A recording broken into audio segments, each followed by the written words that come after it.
Morning everyone, কেমন আছো সকলে? আশা করছি সকলে তোমরা ভীষণই ভালো আছো। আমরাও কিন্তু খুবই ভালো আছি।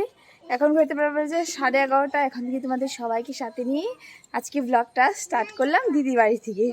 তো সকালে উঠে খাওয়া দাওয়া হয়ে গেছে। আর মামার শরীরটা তেমন একটা ভালো না, মানে সর্দি লেগে গেছে কালকের থেকেই, আসার পর থেকেই সর্দি। তো সেই কারণে আর ব্লগটা সকাল থেকে কন্টিনিউ করিনি।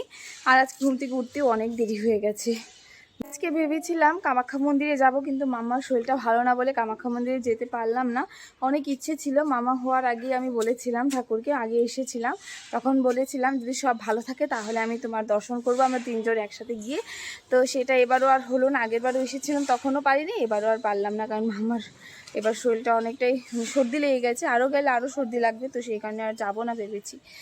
তো যাই হোক, কি আর করা যাবে। তো বড়মশাই বলছিল আবার যখন মামাকে তো এবার স্কুলে দিয়েছি, আবার যখন স্কুল বন্ধ হবে তখন আসবো, তখন দর্শন করব।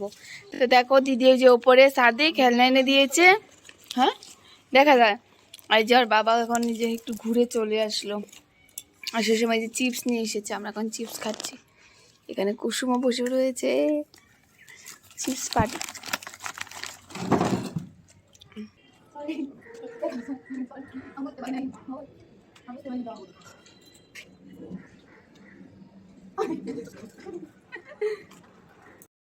এসে এই যে মামাকে এখানে খাওয়াতে নিয়েছি, এখানে দোলনাতে বসে বসে খাবে আজকে।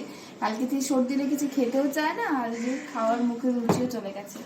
এখন মোবাইল হাতে দিয়েছি, এখন মোবাইল দেখে দেখে খাচ্ছে। আর আমরা আবার খাওয়া দাওয়া করে আবার তাড়াতাড়ি একটু রেডিও হতে হবে। তো ওইদিকে আবার তাড়াতাড়ি করে অটো চলে আসবে। আমাদের ট্রেন আজকে কয়টা, 6:30 দিকে ট্রেন, চলে যাবো আজকে বাড়ি। তো চলো, এখন এই যে মামুকে খাওয়াতে নিয়েছি, সে কখন ধরে বসে আছে, এই যে এখনো খাওয়া হচ্ছে না। মাম্মামকে খাইয়ে আমিও খেয়ে দিয়ে বসেছিলাম। তো এখন এই যে আমরা রেডি সেডি হয়ে বেরিয়ে পড়েছি। এখন এই যে বাড়িতে যাব বলে, তো 6:45 দিকে ট্রেন ছিল, তো আমরা একটু আগে আগে বেরিয়ে পড়েছি। তো এইদিকে দেখো নিচে এসে দেখি গোলাপ ফুলগুলো বেশ সুন্দর ফুটেছে। সকালে না ঘুম থেকে উঠতেই দেরি হয়ে গেছিলো, আর নিচে এসে আর দেখাই হয়নি। তো বেশ সুন্দর সুন্দর কিন্তু ফুল গাছ আছে দিদির ঘরে। আর এই সামনের জায়গাটাতেই সম্পূর্ণ জায়গাটাই কিন্তু ফুল গাছ ভরা। তো মামামের এক ঠাম্মির সাথে দেখা হয়ে গেছিলো, ঠাম্মিটা অনেক আদর করলো। আর ওর পিসিমণি তো ওকে আদর করতেই ছিল, মানে যেতে না দিলেই ভালো হয় আর কি। এমনটা পুরো 10 দিন হয়ে গেল। 10 দিনের দিন আমি যাচ্ছি হলো বাড়িতে। আর যাই হোক, আমার কিন্তু মনটা খারাপও লাগছিল এবং ভালোও লাগছিল, কারণ এতদিন পরে বাড়িতে যাচ্ছি আর সবাইকে ছেড়ে যাচ্ছি না, এটাও আর কি মনটা ভীষণই খারাপ লাগছিল। যাই হোক, এইদিকে যে রাস্তার এই দৃশ্যগুলো দেখতে দেখতেই যাচ্ছি হলাম স্টেশনের দিকে। আর এইদিকে দেখো মামামকে কিন্তু একদম টুপি সুপি সমস্ত কিছু পরিয়ে নিয়েছি। জানি না কেন মামামের এত সর্দি লাগতে থাকে, আমার না এখন আর একদম ভালো লাগে না। ওই যে 2-1 দিন পর পরই সর্দি লাগে। মানে এখানে আসার 10 দিন না 20 দিন আগেই আমি কিন্তু ডাক্তার দেখিয়ে নিয়ে এসেছিলাম মামামকে। ওষুধ খাওয়ানোর পর একটু কমেছে, আবার এখানে আসার পর আবার সে সর্দি লেগে গেছে। আর আমাদের সাথে কিন্তু জাম্বু এসেছে, আমাদের কয়েকটা বেগ একটু বেশি হয়ে গেছে, ট্রেনে উঠিয়ে দেওয়ার জন্য কিন্তু এসেছে।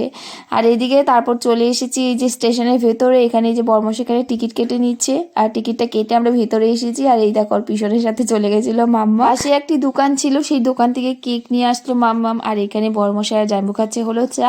আমি আর খাইনি, কারণ দুপুরে ভাত খেয়েছি না, সেই ভাত এখনো মনে হচ্ছে পেটের ভিতরেই রয়েছে, মানে হজম হচ্ছে না আর কি। তো এখন খাবো না কিছু, পরে গিয়ে খাবো কিছু। তো এদিকে এই যে মামাম নিয়ে এসেছিল কেক, তো ওই যে এখনো বসে বসে কেক খাচ্ছে। আর মামামের যখন সর্দি লাগবে ওরা কিছু খেতে চায় না। দুপুরে ভাত নিয়েছিলাম, সেটা উটকে আটকে অল্প একটু খেয়েছে, আর এখন কেক খাচ্ছে। ট্রেন অ্যানাউন্স করে দিয়েছে প্ল্যাটফর্ম নাম্বার 3। তো এখন আমরা সবাই ওই সাইডে, ওইদিকে এখন যেতে হবে। চলো যাই যাই যাই। তো আমরা ট্রেনে উঠেছি, 1 ঘন্টার মতো হয়ে গেছে। উঠে কিন্তু এই যে এখন একটু চা খেয়ে নিলাম। মামাম তো ঘুমিয়ে ঘুমিয়েই আসছে, এখন একটু জাগনা হয়েছে, মানে ঘুমিয়েছিল এতক্ষণ।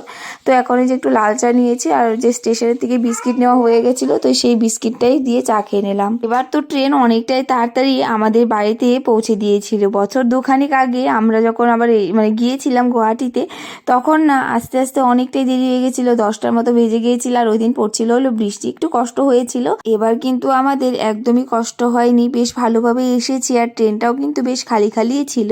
আর এইদিকে মাম্মা এই যে দেখো এখন একটু মোবাইল নিয়ে বসেছে, নয়তো আবারও ঘুম পেয়ে যাচ্ছিল।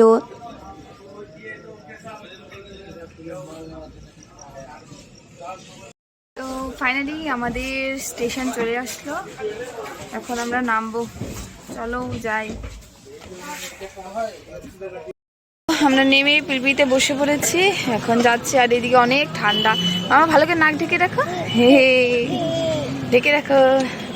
তা মামাকে একদম নাক চাক ঢাকিয়ে নিয়ে যাচ্ছি। দেখো বাইরেটা কত কুয়াশা পড়ে রয়েছে। গুয়াহাটি গেছিলাম দিদির ঘরে।